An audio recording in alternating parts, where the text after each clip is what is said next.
नमस्कार दोस्तों, आज हम भागवत गीता सार में श्री कृष्ण द्वारा दिए गए उपदेशों का अध्ययन करेंगे। तो आइए शुरू करते हैं। कृपया करके वीडियो को अंत तक सुनें और चैनल पर पहली बार आए हैं तो सब्सक्राइब ज़रूर करें। भागवत गीता सार में श्री कृष्ण जी कहते हैं, परम सत्य को जानने वाला भौतिक संगति में अपनी विषम स्थिति को जानता है। वह जानता है कि वह भगवान श्री कृष्ण का अंश है और उसका स्थान इस भौतिक सृष्टि में नहीं होना चाहिए। वह अपने वास्तविक स्वरूप को भगवान के अंश के रूप में जानता है, जो सत्चित आनंद है, और उसे वह अनुभूति होती है कि मैं किसी कारण से देह बुद्धि में फंस चुका हूँ। अपने अस्तित्व की युद्ध अवस्था में सारे मनुष्य कार्य भगवान श्री कृष्ण की सेवा में नियोजित करने चाहिए। फलतः वह अपने आप को कृष्ण भावना अमृत के कार्यों में लगाता है और भौतिक इंद्रियों के कार्यों से प्रति स्वभावतः अनासक्त हो जाता है, क्योंकि वह परिस्थिति आने पर अस्थायी हो जाता है। वह मनुष्य जानता है कि अब उसके जीवन की भौतिक दशा भगवान के नियंत्रण में है। फलतः वह सभी प्रकार के भौतिक बंधनों से विचलित नहीं होता, क्योंकि वह कृष्ण जी की भक्ति करता है। उनकी कृपा उन पर सदैव बनी रहती है, इसीलिए वह भयभीत नहीं होता।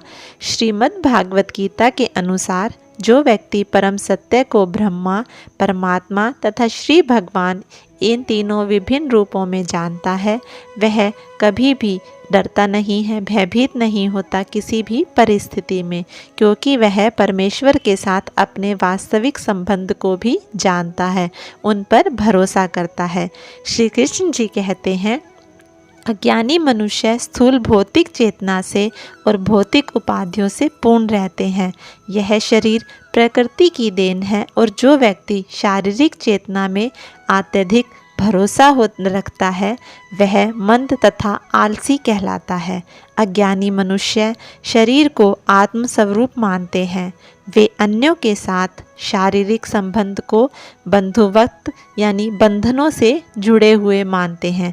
जिस देश में यह शरीर प्राप्त हुआ है उसे वह पूज्य मानते हैं और वे धार्मिक अनुष्ठानों की औपचारिकताओं को ही अपना लक्ष्य मानते हैं। ऐसे भौतिक ग्रस्त उपाधिकारों पुरुषों के कुछ प्रकार के कार्यों में सामाजिक सेवा, राष्ट्रीयता, परोपकार ऐसी उपाधियों के चक्कर में हैं। वे सदैव भौतिक क्षेत्र में व्यस्त रहते हैं। इसीलिए अतः हे अर्जुन, अपने सारे कार्य को मुझे समर्पित करके मेरे पूर्ण ज्ञान से युक्त होकर लाभ की आकांक्षा से रहित, स्वामित्व के किसी दावे के बिना तथा आलस्य से रहित होकर आप युद्ध करो। तो श्री अर्जुन जी कहते हैं कि हे भगवान, मनुष्य न चाहते हुए भी अपने पाप कर्मों के लिए प्रेरित क्यों होता है? ऐसा लगता है कि उसे बलपूर्वक उनमें लगाया जा रहा हो। इसका अर्थ यह है कि जीवात्मा परमेश्वर का अंश होने के कारण मूलतः आध्यात्मिक, शुद्ध एवं समस्त भौतिक कल्पों में मुक्त रहता है। फलतः स्वभाव से वह भौतिक जगत के पापों में प्रवृत्त नहीं होता, किंतु जब वह माया के संपर्क में आता है तो वह बिना झिझक के और कभी कभी इच्छा के विरुद्ध भी अनेक प्रकार के पाप कर्म करता है। अतः कृष्ण जी अर्जुन का प्रश्न अत्यंत प्रत्नच्छा पूर्ण है कि जीवों की प्रकृति विकृत क्यों हो जाती है। यद्यपि कभी कभी जीव कोई पाप नहीं करना चाहता, किंतु उसे ऐसा करने के लिए बाध्य मतलब मजबूर होना पड़ता है। किंतु ये पाप कर्म अंतर्यामी परमात्मा द्वारा प्रेरित नहीं होते, अपितु अन्य कारण से होते हैं, जैसा कि भगवान हमें बाद में बताएंगे। श्री कृष्ण ने कहा कि हे अर्जुन, इसका कारण रजोगुण के संपर्क से उत्पन्न काम है, जो बाद में क्रोध का रूप धारण करता है और जो इस संसार को सर्वभक्षी पापी शत्रु है। जब जीवात्मा भौतिक सृष्टि के संपर्क में आता है तो उसका शासक कृष्ण प्रेम रजोगुण की संगति से काम में परिणत हो जाता है। दूसरे शब्दों में ईश्वर प्रेम का भाव काम में उसी तरह बदल जाता है जिस प्रकार इमली के संसर्ग में दूध दही में बदल जाता है। और जब काम की संतुष्टि नहीं होती तो वह क्रोध से परिणत हो जाता है। क्रोध मोह में और मोह इस संसार में निरंतर बना रहता है। अतः जीवात्मा का सबसे बड़ा शत्रु काम है और यह काम ही है जो विशुद्ध जीवात्मा को इस संसार में फंसे रहने के लिए प्रेरित करता है।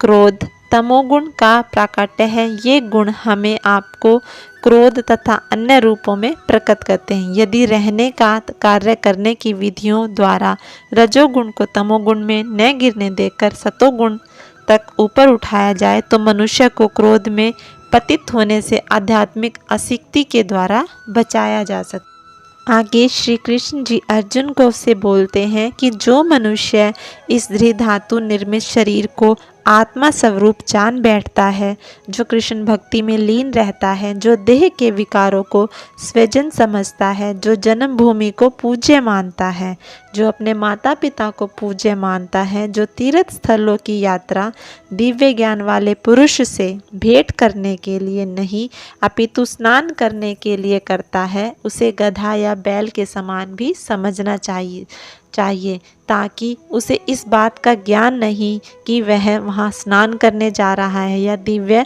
दृष्टि के दर्शन करने के लिए जा रहा है। इसीलिए मनुष्य को चाहिए कि बुद्धि के द्वारा आत्मा की स्वाभाविक स्थिति को ढूंढे और फिर मन को नियंत्रण करके कृष्ण भावना अमृत में लगाए। इससे सारी समस्याओं का हल हो जाएगा।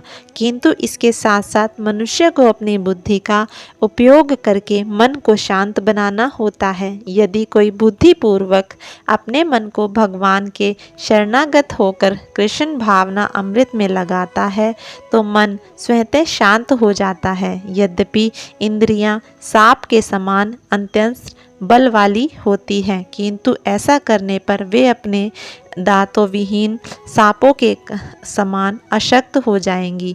यद्यपि आत्मा बुद्धि मन तथा इंद्रियों का भी स्वामी है तो भी जब तक इसे कृष्ण की संगति द्वारा कृष्ण भक्ति में सुदृढ़ नहीं कर लिया जाता तब तक चलायमान मन के कारण नीचे गिरने की पूरी संभावना बनी रहती है। इसीलिए हमें कृष्ण भक्ति पर ध्यान लगाना चाहिए। श्री कृष्ण जी कहते हैं 5000 वर्ष पूर्व भगवान ने स्वयं देखा कि गुरु परंपरा टूट चुकी है, अतः उन्होंने घोषित किया कि गीता का उद्देश्य नष्ट हो चुका है। इसी प्रकार इस समय गीता के इतने संस्करण उपलब्ध हैं, विशेषताएं जिन्हें कहते हैं कि उनमें से प्राय सभी प्रमाणिक गुरु परंपरा के अनुसार नहीं है। विभिन्न सांसारिक विद्वानों ने गीता की असंख्य टीकाएं की हैं, किंतु वे प्राय सभी श्री कृष्ण को स्वीकार नहीं करते। यद्यपि वे कृष्ण के नाम पर अच्छा व्यापार चलाते हैं, वह आसुरी प्रवृत्ति है क्योंकि असुर गुण है, ईश्वर में विश्वास नहीं करते। जो मनुष्य भगवान में भरोसा नहीं करते वे केवल परमेश्वर के गुणों का ही लाभ उठाते हैं। अतएव अंग्रेजी में गीता के एक संस्करण की आवश्यकता थी जो गुरु परंपरा से प्राप्त हो। कि मनुष्य की 2 श्रेणियां हैं, भक्त तथा असुर। भगवान ने अर्जुन को इस विद्या का पात्र इसीलिए चुना क्योंकि वह उनका भक्त था, किंतु असुर के लिए इस परम गुहा विद्या को समझ पाना संभव नहीं है। इस परम ज्ञान ग्रंथ के अनेक संस्करण उपलब्ध है। इनमें से कुछ भक्तों की टीकाएं हैं और कुछ असुरों की। जो टीकाएं भक्तों द्वारा की गई है वे वास्तविक हैं, मतलब असली हैं, किंतु जो असुरों द्वारा की गई है वे व्यर्थ हैं। अर्जुन श्री कृष्ण को भगवान के रूप में मानता है, अतः जो गीता भाष्य अर्जुन के पद चिन्हों का अनुसरण करते हुए किया गया है वह इस परम विद्या के पक्ष में वास्तविक सेवा है, किंतु असुर भगवान श्री कृष्ण को उस रूप में नहीं मानते और ना ही वो श्री कृष्ण का ध्यान लगाते हैं, इसलिए उनका जीवन व्यर्थ है।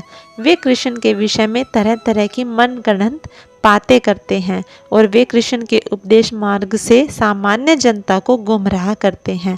ऐसे इंसान अज्ञानी कहलाते हैं। श्री कृष्ण जी कहते हैं कि जो मेरा ध्यान करता है, जो मुझे परम श्रेष्ठ समझता है, हे अर्जुन, जो मेरे आविर्भाव तथा कर्मों की दिव्य प्रकृति को जानता है, वह इस शरीर को छोड़ने पर इस भौतिक संसार में पुनः जन्म नहीं लेता, अपितु मेरे सनातन धाम को ही प्राप्त करता है, क्योंकि वह इस भव बंधन से मुक्त हो जाता है और इस शरीर को छोड़ते ही वह तुरंत भगवान के धाम को लौट जाता है।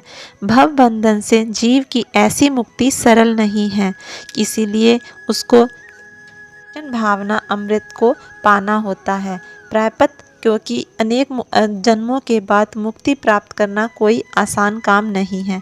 इसीलिए इतने पर भी उन्हें जो मुक्ति भगवान की निरंकार ब्रह्म ज्योति से प्राप्त करने के लिए रूप में मिलती है, वह आशंक होती है।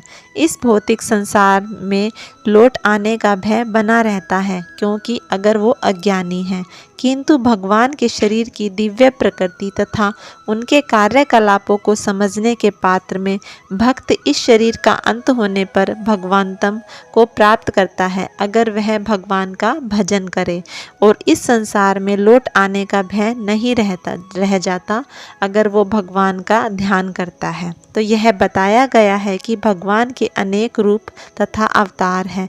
यद्यपि भगवान के अनेक दिव्य रूप हैं, किंतु फिर भी वे अद्वितीय है भगवान हैं। इसीलिए श्री भगवान को जान लेने से ही मनुष्य जन्म तथा मृत्यु से मुक्ति की पूर्ण अवस्था प्राप्त कर सकता है। इस सिद्धि को प्राप्त करने का कोई अन्य विकल्प नहीं है। श्री कृष्ण को श्री भगवान के रूप में नहीं मानता, वह अवश्य ही तमोगुणी है और मधु पात्र को केवल बाहर से चाटकर या भगवत गीता की विद्यता पूर्ण संसारी विवेचना करके मोक्ष प्राप्त नहीं कर सकता। ऐसे शुष्क दार्शनिक भौतिक जगत में महत्वपूर्ण भूमिका निभाने वाले हो सकते हैं, किंतु वे मुक्ति के अधिकारी नहीं होते, क्योंकि वो कृष्ण भावना अमृत यानी कृष्ण भक्ति को प्राप्त नहीं होते, भगवान के धाम को प्राप्त नहीं होते, क्योंकि वो अज्ञानी होते हैं। इसलिए वो 84 लाख योनियों में भटकते रहते हैं। लेकिन जो कृष्ण की भक्ति करते हैं वो एकदम से ही भगवान कृष्ण धाम को प्राप्त करते हैं। और ऐसे अभिमानी संसारिक विद्वानों को भगवत भक्त की अहुक एत की कृपा की प्रतीक्षा करनी पड़ती है कि उनकी मुक्ति हो। अतः मनुष्य को चाहिए कि वह श्रद्धा तथा ज्ञान के तथा कृष्ण भावना अमृत का अनुशीलन करे और सिद्धि प्राप्त करने का यही उपाय है। और जिस भाव से सारे लोग श्री कृष्ण की शरण को ग्रहण करते हैं, उसी के अनुरूप श्री कृष्ण उन्हें फल देते हैं। कि कहते हैं, श्री कृष्ण जी कहते हैं, हे पार्थ, प्रत्येक व्यक्ति सभी प्रकार से मेरे पथ का अनुगमन करता है। आसक्त भय तथा क्रोध से मुक्त होकर मुझ में पूर्णतः तन्मय होकर और मेरी शरण में आकर बहुत से व्यक्ति भूतकाल में मेरे ज्ञान से पवित्र हो चुके हैं। इस प्रकार उन सबों ने मेरे प्रति दिव्य प्रेम को प्राप्त किया है। जय श्री कृष्ण। दोस्तों, भगवत गीता अच्छी लगे तो चैनल को ज़रूर से ज़रूर सब्सक्राइब कीजिए। अगर पहली बार आए हैं तो लाइक और शेयर ज़रूर करें। धन्यवाद।